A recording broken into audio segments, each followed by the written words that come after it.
ప్రభుత్వం ప్రతిష్టాత్మకంగా తీసుకున్న ప్రధాని నరేంద్ర మోదీ పర్యటనలో భాగంగా మనతో పాటు హోంమంత్రి అనిత ఉన్నారు. ఎలాంటి భద్రతా చర్యలు చేపట్టారని చెప్పి మేడం అడిగి తెలుసుకుందాం. మేడం చెప్పండి, రేపు చాలా ప్రతిష్టాత్మకంగా తీసుకున్న ఆంధ్ర రాష్ట్ర ప్రభుత్వం ఎలాంటి భద్రతా చర్యలు తీసుకున్నారు?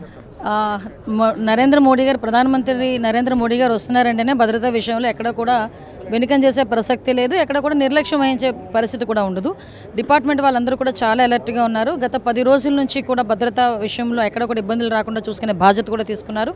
వచ్చిన ప్రజలందరూ కూడా ఎక్కడ ఎటువంటి ఇబ్బంది పడకుండా వాళ్ళు వచ్చి ప్రశాంతంగా వచ్చి మోడీ గారిని చూసి, మోడీ గారి మాటలు విని, మోడీ గారిని ఆశీర్వదించి తిరిగి వాళ్ళ ఇళ్ళకి క్షేమంగా వెళ్ళే పరిస్థితి ఈరోజు కనిపిస్తూ ఉంది. దానికి అన్ని ఏర్పాట్లు కూడా చేస్తున్నాం. షార్ట్ టర్మ్లోనే చాలా డెవలప్మెంట్ ప్రోగ్రామ్స్ అయితే పెట్టుకున్నారు.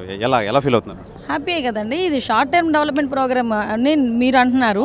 మేము 6 నెలల కాలంలో ఇప్పటికంటే ఇంకా ముందే జరిగి ఉండాలి. లాస్ట్ టైం కూడా 1 నెల రోజుల ముందే గౌరవ ప్రధానమంత్రి గారు రావాలి. ఆ రోజు సైక్లోన్ కారణంగా ఆ రోజు పోస్ట్ పోన్ జరిగింది.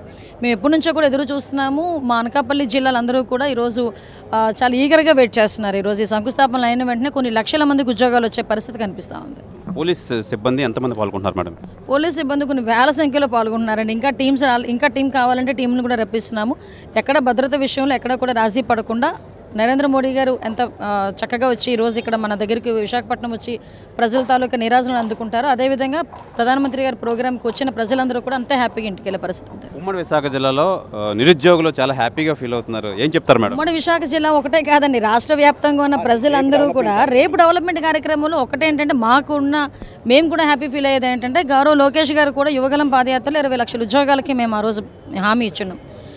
అలాంటి 20 లక్షల ఉద్యోగాల్లో కూడా ఈరోజు ఉమ్మడి విశాఖపట్నం జిల్లా ఒకటే దగ్గర 5 లక్షల ఉద్యోగాలు ఇచ్చేదానికి సిద్ధపడింది. ఈరోజు దానికి సంబంధించి ఈరోజు గౌరవ ప్రధానమంత్రి గారు కూడా రేపు శంకుస్థాపనలు చేయబోతున్నారు. అవన్నీ కూడా వితిన్ 2-3 ఇయర్స్లోనే మళ్ళీ తిరిగి మనకి ఆ కంపెనీలన్నీ కూడా స్టార్ట్ అయ్యే పరిస్థితి కనిపిస్తూ ఉంది. ఇది ప్రధానంగా నరేంద్ర మోదీ రేపు అనేక ప్రాజెక్టులకు శంకుస్థాపన అయితే చేయబోతున్నారు.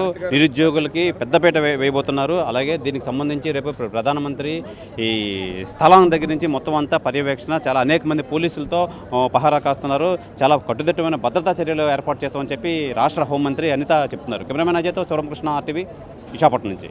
మరిన్ని వీడియోస్ కోసం ఛానల్ ని సబ్స్క్రైబ్ చేయండి. లేటెస్ట్ అప్డేట్స్ కోసం వాట్సాప్ ఛానల్ ని ఫాలో అవ్వండి. ఆ లింక్ డిస్క్రిప్షన్ లో ఉంది.